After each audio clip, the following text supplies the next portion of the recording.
मरने से पहले एक व्यक्ति ने अपने बेटे को चांदी के सिक्कों से भरा एक थैला दिया।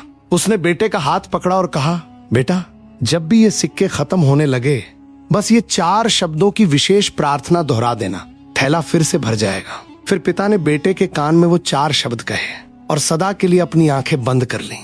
वो बेटा वर्षों तक उन सिक्कों को खर्च करता रहा। जीवन की चकाचौंध और ऐशो आराम में वो इतना डूब गया कि उसे अपने पिता की कही हुई उन 4 शब्दों की बात याद ही नहीं रही। उसे लगा ये खजाना कभी खत्म नहीं होगा। लेकिन धीरे धीरे वो थैला खाली होने लगा।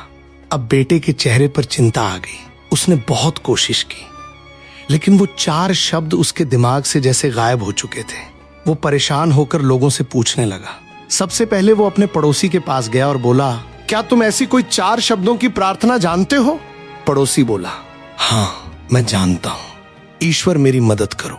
बेटे ने वो शब्द कई बार दोहराए, लेकिन चांदी के सिक्के नहीं बढ़े। वो और भी दुखी हो गया। फिर वो एक धर्मगुरु के पास गया। धर्मगुरु ने कहा, ईश्वर तुम महान हो। लेकिन इन शब्दों को दोहराने के बाद भी थैला खाली ही रहा।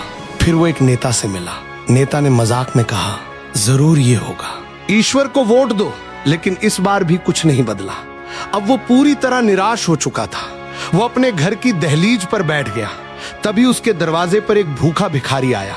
लड़के के पास खुद के लिए भी बहुत कम बचा था, लेकिन फिर भी उसने अपना बचा हुआ भोजन उस भिखारी को दे दिया। भोजन करने के बाद भिखारी की आंखों में खुशी दिखाई दी।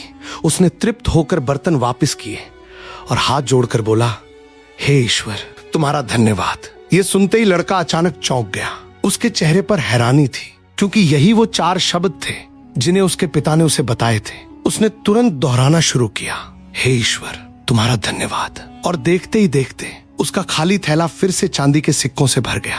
तब उसे समझ आया कि जब उसने किसी की मदद की, तभी उसे उस प्रार्थना की असली कीमत समझ आई। क्योंकि कभी कभी ईश्वर से मांगने से पहले किसी की मदद करना सीखना पड़ता है।